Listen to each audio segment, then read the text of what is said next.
여러분, 안녕하세요. 오늘 함께 깊이 나눠볼 은혜의 시간으로 여러분을 초대합니다.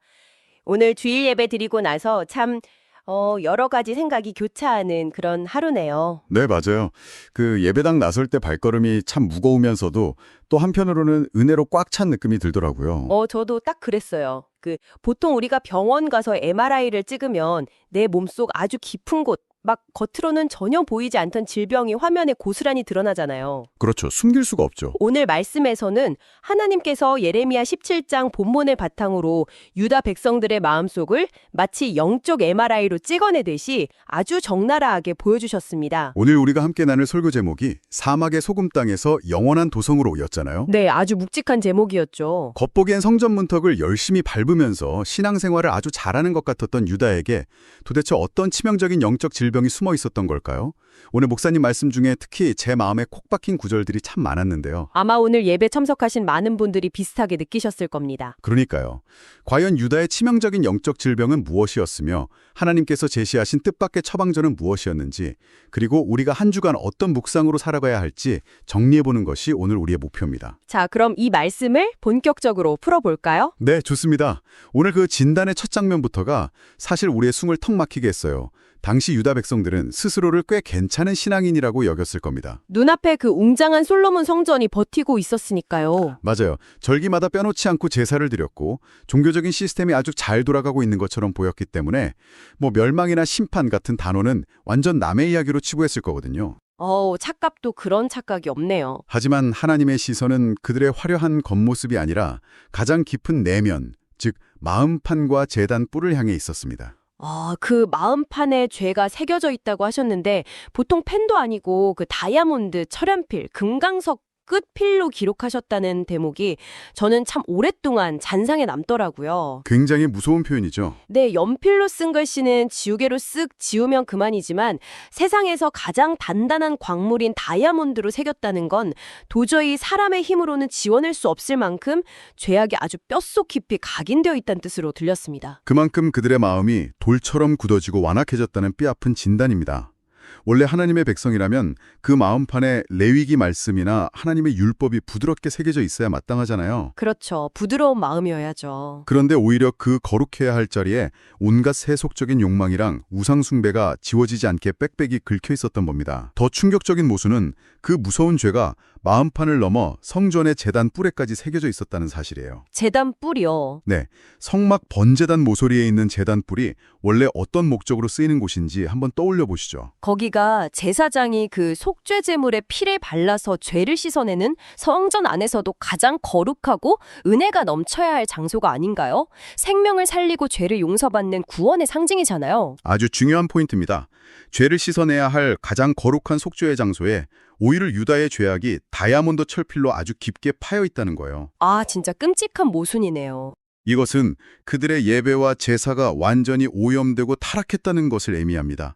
하나님을 예배한다고 모여서 정성껏 제물을 바치지만 그들의 진짜 목적은 하나님을 만나는 것이 아니라 자신의 탐욕을 채우고 세상에서 성공하게 해달라는 기복신앙으로 변질되어 있었던 거죠. 껍데기만 남은 거군요. 네, 종교적인 껍데기만 남은 처참한 영적 상태를 이보다도 확실하게 보여줄 수는 없을 겁니다. 예배당에 나와 앉아있으면서도 머릿속으로는 세상의 이익이나 계산기를 두드리고 있는 모습이 왠지 남 얘기 같지가 않아서 저도 예배 중에 참 뜨끔했습니다. 영적 MRI가 우리 마음도 깨트려 본 거죠. 맞아요. 그런데 여기서 정말 제 고개를 갸우뚱하게 만든 부분이 하나 있었어요. 1절에서 이렇게 어른들의 심각한 죄를 무섭게 지적하시다가 2절로 넘어가면서 갑자기 그들의 자녀 이야기가 등장하거든요. 문맥상 왜 이 타이밍에 아이들 이야기가 나오는 걸까요? 여기서 아주 흥미로운 점은 하나님께서 유다의 죄가 얼마나 끔찍한지 증명하는 가장 확실한 증거 자료로 자녀들의 영적 상태를 법정에 딱 제출하셨다는 겁니다. 자녀들을 증거물로? 네, 본문을 보면 그들의 자녀가 높은 언덕 위 푸른 나무 곁에 있는 제단들과 아세라 우상들을 생각하고 즉 묵상하고 있다고 기록되어 있습니다. 당시 아세라 우상이 어떤 의미였는지 그 배경을 이해하는 것이 이 본문을 푸는 열쇠예요. 아세라가 단순한 나무 기둥이 아니었죠. 맞습니다. 단순한 나무 기둥이 아니라 다산과 풍요, 그러니까 현대적인 의미로 치면 경제적인 대박, 부동산 상승, 주식의 떡상, 이런 걸 상징하는 신이었습니다. 아, 그러니까 아이들이 산당에 올라가서 우상 앞에 절을 하고 있다는 그런 표면적인 의미를 훌쩍 넘어서는 거군요. 분보가 겉으로는 성절에 다니면서도 속으로는 경제적 풍요라는 아세라를 끊임없이 갈망하는 그 속마음을 아이들이 고스란히 흡수했다는 말씀이네요. 정확합니다. 부모의 뒷모습은 자녀에게 가장 강력한 교과서가 되잖아요. 부모가 입으로는 하나님을 말하지만 실제 삶의 현장에서는 돈과 성공의 목숨을 걸고 세상 권력을 견는질할 때 아이들은 그 위선적인 이중생활을 아주 귀신같이 알아챕니다. 진짜 애들 앞에서는 물도 함부로 못 마신다니까요. 결국 부모의 세속적인 가치관과 완악함이 자녀들에게 대물림되어서 이제는 아이들이 아예 대놓고 언덕 위의 아세라 제단을 묵상하는 끔찍한 지경에 이른 거죠. 설교 말씀 중에 자녀는 부모 세대의 신앙을 보여주는 가장 정확한 바로미터라고 하신 말씀이 우리의 패부를 깊숙이 찌르는 이유가 바로 여기에 있습니다. 아이들은 내 말이 아니라 내 삶이 향하는 방향을 보고 자란다는 거네요. 그렇다면 이런 영적인 중병에 걸렸을 때 우리 삶에는 구체적으로 어떤 증상들이 나타나게 될까요? 오늘 목사님께서 이 부분을 두 종류의 나무 비유로 아주 실감나게 대조해 주셨잖아요. 예레미야서 전체를 관통하는 아주 유명한 대조가 등장하죠. 먼저 사람을 믿고 육신으로 힘을 쓰며 마음이 여호와를 떠난 자를 사막의 떨기나무에 비유합니다. 사막의 떨기나무요? 네, 당시 시다상으로 보면 눈앞에 보이는 강대국, 그러니까 애굽의 군사력을 의지하며 이리저리 줄을 대는 유다의 정치적 행태를 꼬집은 것이기도 합니다. 눈에 보이지 않는 전능하신 하나님보다 당장 내 눈앞에 돈, 인맥, 권력을 동아줄처럼 붙잡는 인생이죠. 그 사막의 떨기나무가 겪는 가장 큰 비극은 단순히 잎이 마르고 열매가 없다는 게 아니라 은혜의 단비, 즉 좋은 일이 바로 곁에 내려도 그것을 전혀 보지 못한다는 대목이었습니다. 맞아요. 그게 핵심이죠. 하나님이 은혜를 거두신 게 아니라 내 마음이 세상을 향해 있다 보니까 그 은혜를 알아챌 영적인 시력이 완전히 상실되어 버린 거잖아요. 영적인 소경이 되는 셈이죠. 생수의 근원 되시는 하나님을 떠난 인생은 아무리 세상의 화려한 것을 끌어모아도 밑빠진 국의 물붓기처럼 늘 목마름과 갈증에 시달립니다. 반면에 여호와를 전적으로 탁 기대며 의지하는 자는 어떤 모습이라고 했습니까? 물가에 심어진 나무요. 맞습니다. 물가에 심어진 나무입니다. 내가 스스로 노력해서 뿌리를 내린 게 아니라 하나님을 은혜의 강가에 수동태로 심어진 은혜를 입은 자들이죠. 이 나무는 뿌리가 물가로 깊이 뻗어 있어서 찌는 듯한 더위가 오거나 가뭄이 닥쳐도 걱정 없이 잎이 청청하고 결실을 멈추지 않습니다. 환난이나 고난이 내 인생을 알아서 피해간다는 뜻이 아니라 그런 무서운 더위가 몰려와도 말라 죽지 않고 넉넉히 견뎌내는 영적인 맷집, 그리고 회복력이 있다는 말씀이시군요. 바로 그겁니다. 두 나무의 외형적인 차이보다 더 중요한 건 결국 그 뿌리가 어디에 닿아 있는가, 즉 마음이 여호와께 붙어 있는가, 떠나 있는가의 싸움인 것 같습니다. 이 마음의 문제를 설명하시면서 오늘 설교에서 진짜 가장 뇌리에 꽂힌 비유가 하나 있었어요. 어떤 부분이죠? 목사님께서 어릴 때 강가에서 오리알 한가득 발견하셨던 그 생생한 이야기 다들 기억나시죠? 알을 품는 기계의 섬세한 온도와 습도 조절 이야기까지 들으면서 저 정말 푹 빠져서 집중하게 되더라고요. 저도 아주 재밌게 들었습니다. 와, 정말 설교를 듣고 정리한 거네 하는 느낌이 팍 드는 생생한 예화였는데 이 오리알 에피소드가 본문에 등장하는 어떤 새와 연결되었는지 조금 더 자세히 짚어주시면 좋겠습니다. 자고새의 생태를 통해 인간의 끝없는 탐욕을 기가 막히게 묘사해 주셨죠. 뻐꾸기는 자기 알을 남의 동지에 몰래 낳고 도망가는 얌체 같은 새라면 자고새는 그와는 정반대의 기행을 벌입니다. 네, 남의 알을 훔친다고 하셨죠. 자기가 낳은 알도 아닌데 남의 알을 악착같이 훔쳐다가 자기 둥지에 뜯어모으고 온갖 뱀과 천적의 위협 속에서 땅바닥을 뒹굴면서 아주 피나는 속으로 그 알들을 내 것인양 정성껏 품는다는 겁니다. 진짜 미련하네요. 내 소유를 늘리기 위해 수단과 방법을 가리지 않는 인간의 맹목적인 욕망을 자고새의 맹목적인 본능에 빗대어 설명하신 거죠. 남의 알을 내 둥지로 끊임없이 끌어모으는 그 수고로움이 새벽부터 밤늦게까지 뛰어다니는 우리 현대인들의 피곤한 삶과 너무 닮아 있어서 참 씁쓸했습니다. 그런데 더 허탈한 건 그렇게 온몸을 바쳐서 알을 부화시켜 놨더니 막상 새끼들이 알을 깨고 나오자마자 눈빛이 싹 변하면서 전부 진짜 제 어미를 찾아 허공으로 날아가 버린다는 거잖아요. 그게 참 비극이죠. 불의로 불을 축적하고 세상의 온갖 알들을 내 둥지로 긁어모으는 인상의 결말이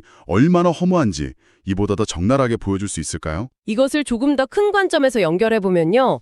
성경이 왜 만물보다 거짓되고 심히 부패한 것이 사람의 마음이라고 선언했는지 아주 명확해집니다. 네, 마음이 부패했다는 그 말씀이요. 우리는 스스로의 마음조차 완벽하게 속이는데 아주 능숙하거든요. 나는 가족을 위해서 나중에 헌금 많이 하고 하나님께 영광 돌리기 위해서 돈을 버는 거야. 이렇게 스스로를 합리화하지만 실제로는 그저 내 불안함을 채우기 위해 자고새처럼 남의 것을 빼앗고 세상에 힘을 끌어모으고 있는지도 모릅니다. 참 무서운 자기 기만이네요. 하지만 하나님은 우리의 가장 깊은 곳, 심장과 폐부를 감찰하시고 시험하시는 분이죠. 자고새처럼 세상에 힘을 끌어모은 재물이나 성취는 젊을 때는 뭔가 대단한 안정감을 주고 둥지가 꽉 찬 것 같은 위안을 주지만 결국 인생의 중년에, 즉 그 수고의 열매를 가장 평안하게 누려야 할 시점에 이르면 그 모든 것이 연기처럼 떠나가 버립니다. 아, 그 중년에 그것이 떠나겠고 마침내 어리석은 자가 되리라. 이 11절 말씀이 제 가슴을 진짜 무겁게 짓누르더라고요. 이렇게 치명적인 중병에 걸려 죽어가면서도 자기가 병든 줄도 모르는 조국 유다 백성들을 보면서 예레미야 선지자는 애가 끊어집니다. 선지자의 마음이 찢어졌겠죠. 14절에서 여호와여 주는 나의 찬송이시오니 나를 고치소서 그리하시면 내가 낫겠나이다. 나를 구원하소서 하고 눈물로 부르짖잖아요. 이 절박한 기도에 백성들은 도대체 어떤 반응을 보였나요? 백성들은 영적으로 완전히 무감각한 혼수 상태나 다름없었습니다. 15절을 보면 여호와의 말씀이 어디 있느냐 이제 임하게 할지어다 라면서 오히려 예레미야를 비웃고 조롱하죠. 기가 막히네요, 정말. 선지자를 통해 하나님의 무서운 심판이 선포되었는데도 설마 이 거룩한 성전이 있는 우리에게 무슨 일이 생기겠어? 제단불이나 꽉 붙잡고 있으면 안전할 거야. 이런 헛된 종교적 낙관주의에 빠져 있었던 겁니다. 다이아몬드 철필로 죄가 잔뜩 새겨진 그 부패한 제단 뿔인데 말이죠. 맞습니다. 예레미야는 그 껍데기뿐인 제단 뿌이, 자신들을 구원하지 못한다는 것을 분명히 알았습니다. 오직 환난 날에 참된 피난처이시며 생수의 근원이신 여호와 하나님만이 이 민족을 고치실 유일한 소망임을 알았기에 자신을 향한 조롱 속에서도 묵묵히 목자의 심정으로 중보하며 나아갔던 것입니다. 자, 여기서 정말 흥미로워지는 부분은요. 이렇게 백약이 무효한 상황, 심지어 바벨론이라는 거대한 제국의 침략이라는 끔찍한 국가적 위기 앞에서 하나님이 예레미야를 통해 내려주신 뜻밖의 처방전입니다. 네, 아주 놀라운 처방이었죠. 저는 솔직히 이 대목에서 적들을 단번에 물리칠 엄청난 군사 전략이나 기적적인 국방력을 주실 줄 알았거든요. 그런데 왕부터 평민까지 모두가 드나드는 예루살렘 성문에 서서 선포하신 해결책이 그저 안식일에 짐을 지지 말고 안식일을 거룩히 지키라는 것이었습니다. 국가 안보가 풍전등화인데 안식일을 지키라니 뭔가 너무 뜬금없고 논리에 맞지 않는 처방 아닌가요? 인간적인 계산이나 상식적인 관점에서는 완전히 당황스러운 해답이 맞습니다. 거창한 군사력이나 핵무기를 주셔도 모자랄 판에 모든 노동을 멈추고 하루를 쉬라니요. 그러니까요. 하지만 이 처방전 안에 유다의 고질적인 영적 질병을 뿌리째 뽑아낼 수 있는 핵심이 담겨 있습니다. 이들이 왜 애굽을 의지하는 사막의 떨기나무가 되었고 왜 자고새처럼 미련하게 남의 알을 탐내며 자기 둥지를 채우려 했을까요? 자기가 주인이 되려고 했으니까요. 네, 내 인생에 내 나라의 주인이 하나님이시라는 사실을 철저히 망각했기 때문입니다. 안식일을 거룩하게 구별하여 지킨다는 것은 단순히 노동을 멈추는 행위를 넘어서 삶의 주도권을 원래 주인에게 돌려드리는 가장 강력한 신앙 고백이자 유일한 생명의 길이었습니다. 오늘 설교 중에 목사님이 들려주신 그 아주 탁월한 주차장 예화가 여기서 너무나 완벽하게 맞아들어가는군요. 네, 그 예화 정말 기가 막혔죠. 교회 주차장을 위해서 근처 불신자의 땅을 무상으로 빌리는데 주인이 52주 중에 딱 1주만 굳이 빌려주지 않았던 그 이야기. 정말 무릎을 탁 치게 만들지 않았습니까? 성도들이 참다 못해 아니 빌려줄 거면 다 빌려주지 굳이 한 주를 안 줘서 이렇게 주차를 불편하게 만드냐. 고 항의하러 찾아갔다는 대목에서 많은 분들이 되게 씁쓸하게 공감하며 웃으시더라고요. 그때 그 불신자 땅 주인의 대답이 우리의 폐부를 제대로 찔렀죠. 내가 만약 52주를 다 빌려줬으면 당신들이 이 땅의 진짜 주인이 누군지나 기억했겠소. 와, 진짜 묵직한 한 방이었어요. 이 묵직한 대답이 안식일, 즉 오늘날 우리가 지키는 주일의 참된 본질을 꿰뚫고 있습니다. 하나님께서 왜 우리에게 일주일 중 하루를 거룩하게 구별해서 일상의 모든 무거운 짐을 내려놓으라고 명령하셨을까요? 인간은 본성상 내 손에 쥐어진 것이 많고 내 뜻대로 일상이 잘 굴러가면 그 모든 것의 주인이 내 자신이라고 착각하기 가장 교만한 존재거든요. 정말 부인할 수 없는 우리의 본성이네요. 그 하루의 불편함, 내가 마음대로 내 시간을 쓸 수 없는 그 거룩한 불편함이 있어야만 내 시간과 재능, 물질, 내 생명의 진짜 주인이 내가 아니라는 사실을 뼈저리게 각인할 수 있기 때문입니다. 곰곰이 생각해보면 우리는 51주를 내 마음대로 누리며 살면서도 언제부턴가 그것이 온전한 내 권리인 줄 알고 남은 한 주마저 내 계획대로 쓰지 못하면 안달을 내면서 하나님께 불평하는 것 같습니다. 이 대목에서 아주 중요한 질문이 하나 떠오르는데요. 우리는 과연 일상의 치열한 생존 경쟁과 쉴 새 없는 분주함 속에서 오직 나의 능력만으로 내 둥지를 꽉 채우려던 그 자고새의 바쁜 손놀림을 과감히 멈출 용기가 있는가 하는 점입니다. 과연 멈출 수 있을까요? 안식일은 단순히 육체의 피로를 푸는 휴일이 아닙니다.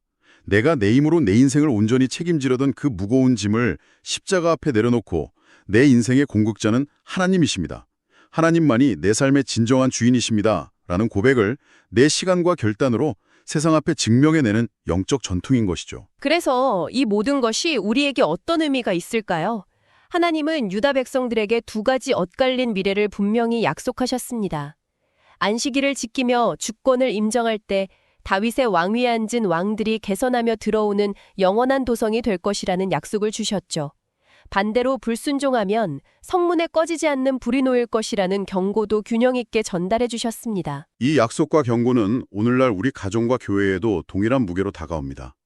안식일의 회복은 단순히 주일 하루 예배당에 왔다 가는 그런 주일 성수의 개념을 훨씬 뛰어넘어야 합니다. 그냥 도장 찍고 가는 게 아니라는 거죠. 우리 삶의 영역에서 진짜 주인을 기억하는 구체적인 실천이 필요해요. 목사님께서 설교 후반부에 그 적용점을 아주 구체적으로 짚어주셨잖아요.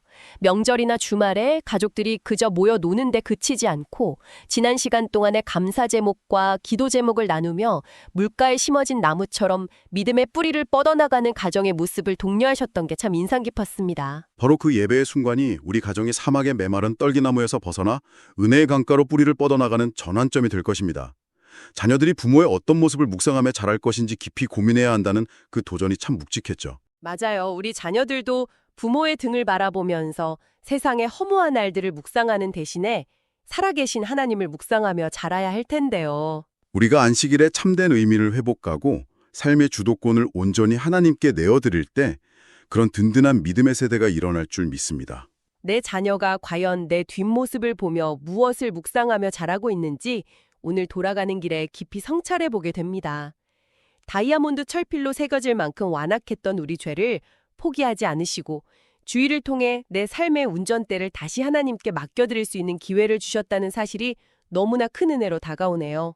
오늘 안식일을 통해 우리 삶의 주도권을 하나님께 돌려드리는 훈련에 대해 깊이 나누었습니다.